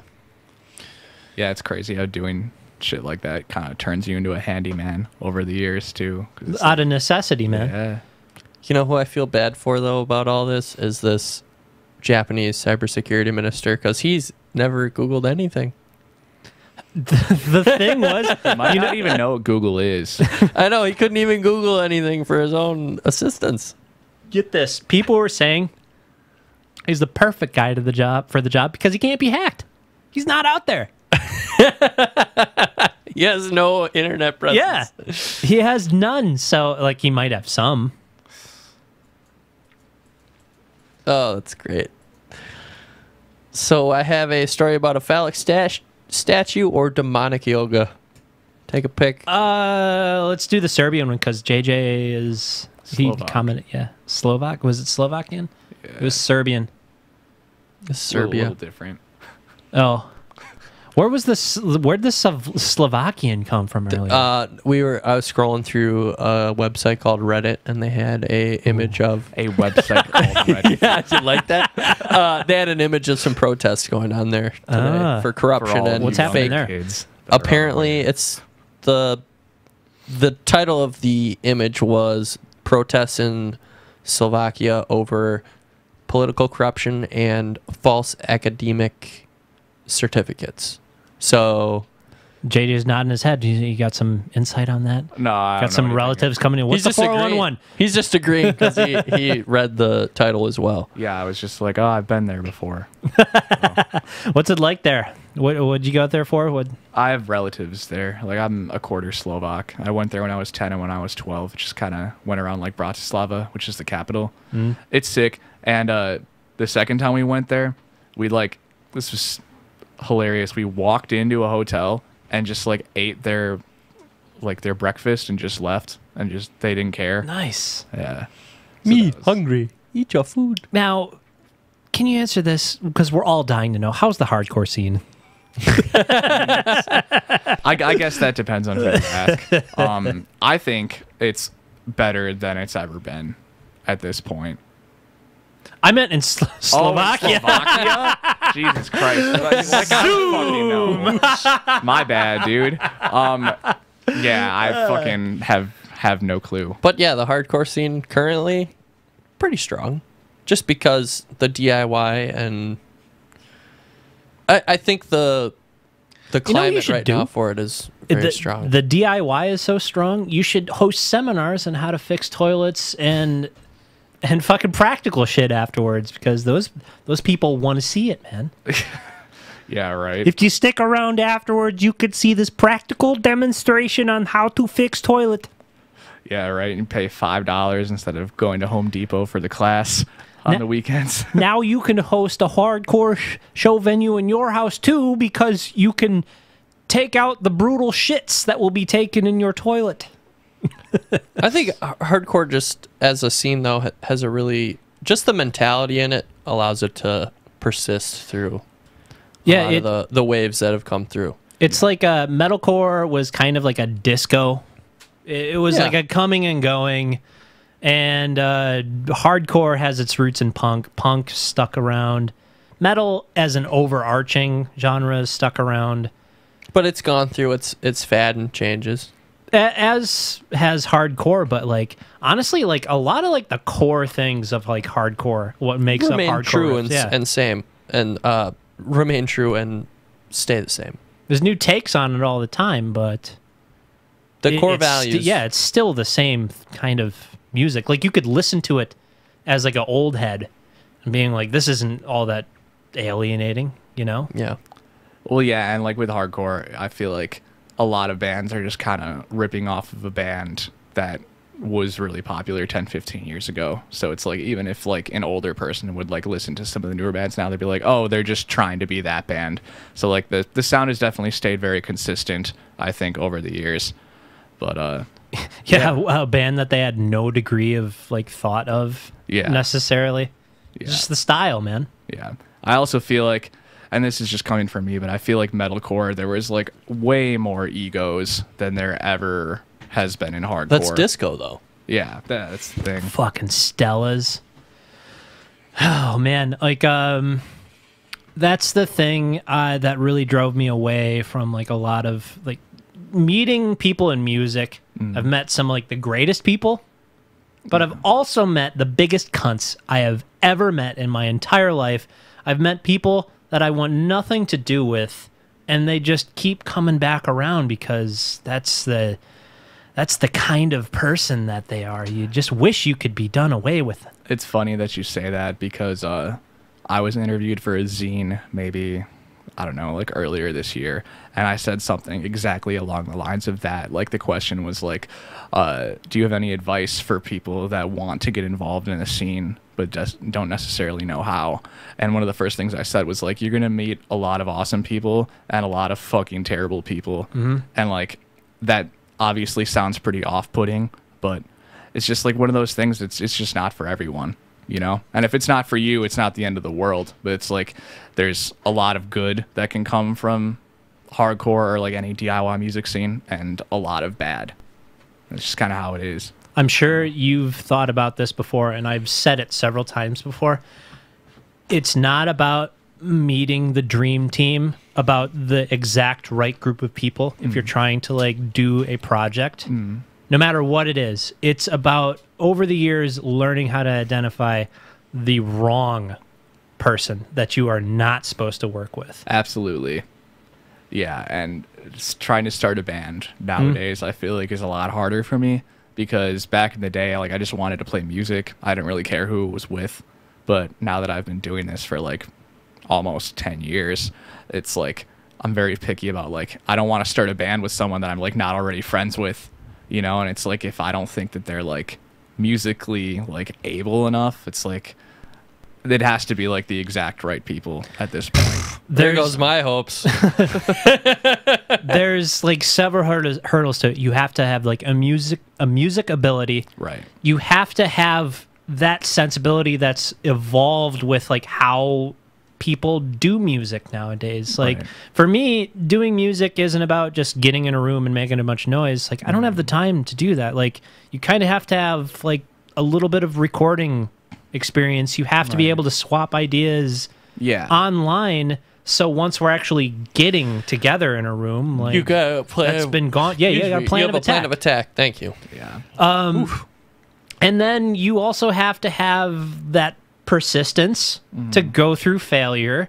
Yeah. And you have to know how to deal with people who aren't pulling their weight, who are just not about it, who don't have the same perspective as you. Right. Because going through this whole process over and over again, over like a decade and a half now, and for you like a decade, it's like, okay, I've wasted a bunch of time like not knowing about these things, but now I do, and I can see it. Am I about to waste that time again?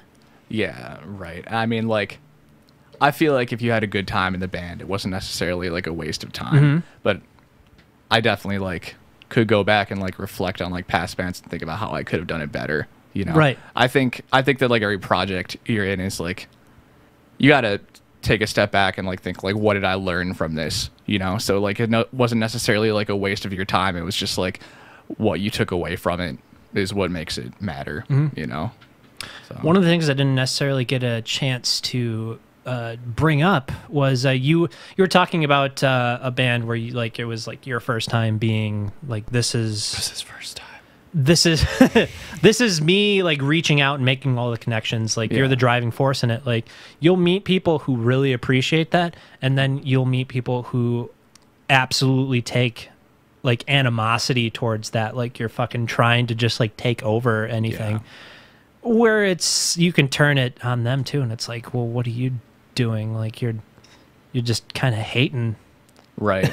I mean, I never really had that with Lucky with that band, like at least with Erase Evolve. Like we the drummer and the singer were there till the end of the band, and like we were just all good friends, and like they were kind of down for whatever I wanted to do for the most part. Like they would have their input, but it's like at the end of the day, like I was writing the music, I wrote the lyrics, like I did all the business shit, and they were like, yeah, that's cool, whatever.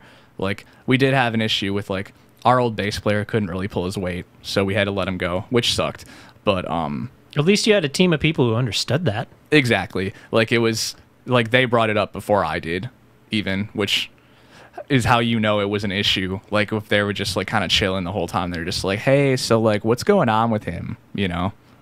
So I don't know. It sucked that it happened like that, and that's kind of like why the band broke up, because we couldn't find a bass player after that. Like, we had fill-ins for fucking months where we were just like, this is stupid.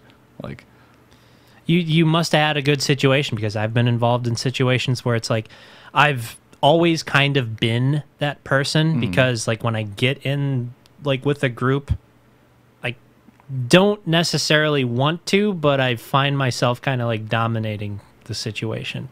And I try to like get it spread out so everybody has their like input and to use people's strengths, but I've gone into projects just being, I'm not going to be this person in this thing, and like allow the person who's already in that position to just operate. And like me and Dave were in one where it was just like, wow, we need to get out of here now. Abort. Like, yeah, I definitely like took the backseat role for the band I'm in now, Slow Panic. Like, and we didn't really do anything for a pretty long time, and I attribute that to the fact that I just wasn't pushing it at all. Like, I was just like, I'm gonna write the music, and we're just gonna, when you guys want to do something with this, we can do something with this, but I'm not gonna like go out of my way to do anything, because I was just so sick of like being that guy. Right. You know, it gets tiring. Out. Yeah, it gets very absolutely tiring. Yeah, and it was like fucking like the band I was in before that, like we went on tour without a bass player. Like, that's how bad it was. And like, yeah, it sucked, but it was like our fill-in bailed like a week before the tour, and I was just like, this was like the only legitimate tour that I ever been on. I was like, I'm not about to fucking cancel this just because one person can't do it. Like, we literally took my Nissan Versa with a 5x8 U-Haul trailer out for a week just to make it. How much did that cost? A lot? The trailer was $20 a day. That's not bad. Yeah. Huh.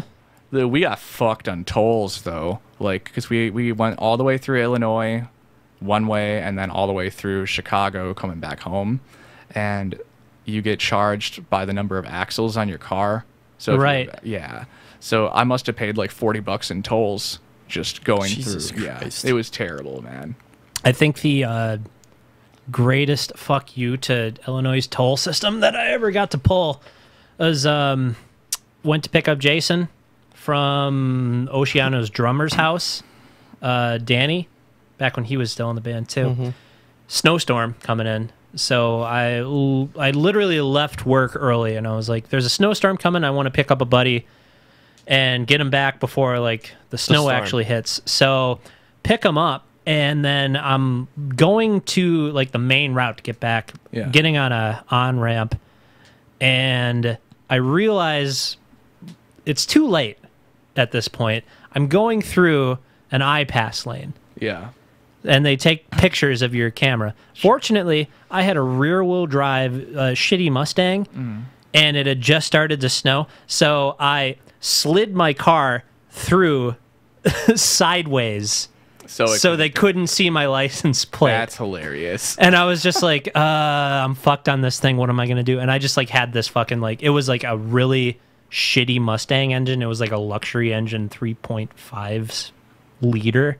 Had no power whatsoever, but in the snow, that's where you had the fun. So I was just like, okay, hold on to your butts, man. Fucking no ticket. So yeah, but I mean, like, even if you go through it, like, you have 7 days to pay it online if you don't want to, like... Oh, God, if you miss it, though. They don't say shit. They don't mail you anything. It just racks up. Yeah. Hey, you are wanted by Pontius Pilate and the entire Roman government in the state of Illinois. We would like to invite you to your own crucifixion. Because, I thought... Because the last time we went down, me and Brittany went on this big trip down there for like the weekend. I think we saw Mayhem and some other bands. Did they eat anybody? But man, we went through the tolls and I thought we paid all of them, but I guess we missed one, and I didn't get anything in the mail. And then like a year later, I got a letter, and it was just like, this is overdue. It's like $100. I was like, what the? It was like a. That sounds relatively mild to some of the shit I've heard. It's like $500. Yeah, it was only one toll. It was like one toll, and it was like I didn't pay it all the way. I thought I had put enough change in there, but I apparently didn't, and I was just like, what the That's fucking fucked. Christ. I have an iPass, so I've never had like an adult. Only because I used to date a girl that lived in Illinois. That was the only reason I ever bought one. Yeah, then Otherwise, you I got the probably constant wouldn't have trip. one. Yeah. I could never do it, man. Long distance, man. Could never do it. I could never do Chicago. Yeah, like she lived in like the southwest suburbs, and like I am happy that I don't have to drive down there anymore because that drive fucking sucked. It's constantly So under construction. You constantly got to go through the tolls. You constantly got to deal with just the asshole over aggressive driving for the 3 feet of space they're trying to get. I do like the oases they have though in the tollway. That shit's pretty sick. Oh, it's a bunch of restaurants, except it's on a bridge. It's a food court. Yeah, it's a food court, basically. Panda Express. Yeah. But, I mean, it's nice to have options. I swear to God, they make it sound way sweeter than it is by just, it's an oasis. They still have claw It's an machines in there, too. oasis. I think they get progressively shittier as you get through Chicago and like into Indiana. Like the last one, I think it's Of like course. the Hinsdale Oasis. That one is fucking shot, dude. Like, It's just all busted down. All I got to say is, if you're in Indiana, what are you doing, man? Come on. You got plenty of space over here. Get out. Get out while you still I can. think we had to go down there for the Slayer show this year. And that was just, everyone was just like, ugh. they actually have a pretty good hardcore scene right now. Oh, yeah, I played like a few shows in Indiana. They were fucking great, but me and Stefan have some... There was basically a wave of people who moved into the town that we went to high school in Germantown. There was like a wave of people from Indiana. No shit. Some of them were okay, but Some they of like them were not. all knew each other, and it was just like, wow, you people are different. Like, I feel like... Yeah, are we the weird ones? Yeah, it was... It's like, am I about to get cut by like a mildly sharpened plastic fucking bread knife Maybe. from one of you people? Maybe. And then one of them went on to become, what's that, Too Stupid to Die? Yeah, the new Jackass. Yeah. It's not really Jackass. Yeah, it didn't really take He off, was a I don't nice think. guy, though. Yeah, you seem like a nice guy. Somebody, I had a couple classes with him. He used to be somebody's- in a band that played Ozfest a couple times, too. if it was anything like the raved fucking tickets, though. I don't know. But yeah, he was on MTV for a little bit. I don't know what's going on with that. No shit. He was the same guy who took like a, what was it, a paintball gun and shot himself in the mouth. He was part of that troupe. It was like a very popular gif. Somebody like shot themselves in the mouth with a paintball gun and like knocked a tooth out. Oh. He did that? No, it wasn't him. It was like part of that troupe. Oh, part of that group, yeah. Yeah.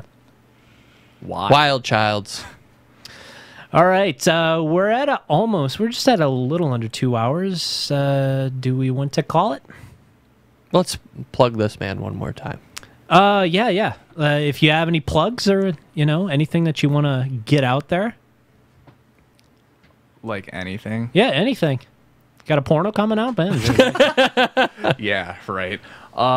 Fucking listen to Wits End, listen to Karma, listen to Delinquents, listen to Pyasa, listen to Bird Law, listen to Mud Dog. I love that Bird name, Law. Bird Law. Come to shows. Fuck yeah. That's all I got. All right. It seems like a good place to end it. Hell yeah. I bid you all. Such a lovely guest, yeah. Yes. Great guest. Yeah, we like you. Absolutely. Put her Fuck yeah. put her there, my dude. Fuck yeah. We'll have to come to a show sometime. Come back any fucking time, man. It was Hell great yeah. talking to you. Hell yeah. You too, man. All right. And that's Radio Loud.